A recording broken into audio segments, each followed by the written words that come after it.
कोटा से पारस बच आदित्य नमोस्तु निवेदन करते हुए प्रश्न पूछ रहे हैं। आपको वाणी सिद्ध है और आपकी कही हुई बात सच हो जाती है। हम ऐसा क्या करें जिससे आपकी दी हुई शिक्षाओं को अनवरत अपने जीवन में उतारकर धर्म के मार्ग पर आगे बढ़ते रहें? कृपया समाधान करें। देखिए, गुरु सबको एक सी ही आशीर्वाद देते हैं, लेकिन जिसकी जितनी गहरी श्रद्धा होती है और जिसके कर्मों का जितना उपशम रहता है वो आशीर्वाद उनको वैसा लगता है। वाणी सिद्धि की बात, इसके बारे में अपन बाद में बात कर लेंगे। अपन तो आपके विषय पर आते हैं।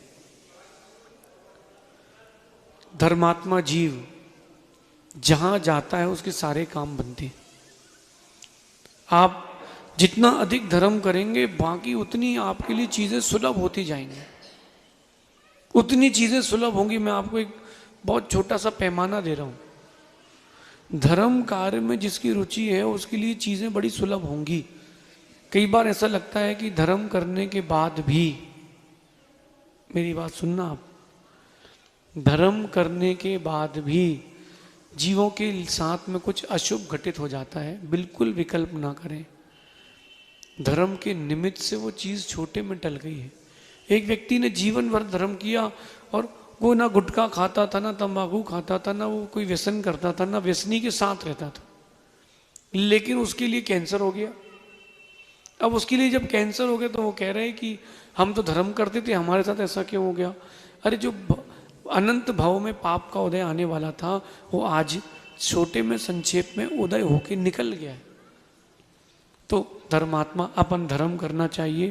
प्रतिदिन अभिषेक करें, पूजन करें। भक्तामर विधान की महिमा बड़ी अपरंपार है। भक्तामर विधान करें, ऐसा समझिए। गुड़गांव से रिंकी जैन नमोस्तु निवेदन करते हुए प्रश्न पूछ रही हैं। आप कहते हैं कि राग द्वेष से दूर रहना चाहिए, लेकिन गृहस्थावस्था में ये कैसे संभव है? जहाँ विश्वास और समर्पण होता है वहाँ राग रहता है, फिर चाहे वह परिवार हो या गुरुजन। कृपया समाधान करें। देखिए, राग द्वेष की जो बात है वो हर परिस्थिति में अब मानता हूं कि गृहस्थ अवस्था में रहता है, लेकिन जरूरी थोड़ा ना कि प्रकट करें। छठवां गुणस्थान प्रमत्त का है। इसका ये मतलब थोड़ा ना कि प्रमाद करें। प्रमत्त गुणस्थान है तो सो जाओ, बढ़िया भोजन करके आओ, आहार करके आओ, सो जाओ, ये नहीं है। मानता हूं कि गृहस्थ अवस्था में राग द्वेष रहता है, लेकिन उसका उपशम आप कर सकते हैं अनासक्ति के भाव से। भरत चक्रवर्ती भी 5वें गुणस्थान में ही थे। उनके पास तो आपसे ज्यादा राग के साधन थे। कितने साधन हैं आपके पास?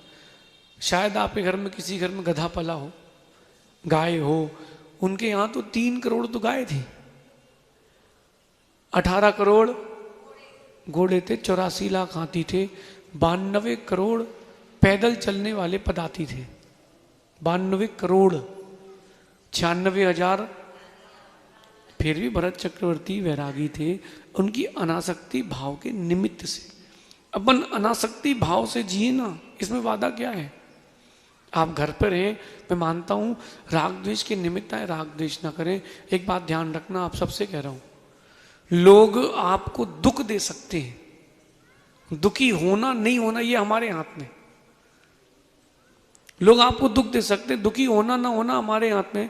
ऐसे ही जो घर के, परिवार के और भी साधन हैं, लोग हैं, वो राग द्वेष के निमित्त बन सकते हैं। राग द्वेष करना है कि नहीं ये हमारे हाथ में है। अनासक्ति भाव आप करेंगे तो कार्य बनेगा, ऐसा समझिए।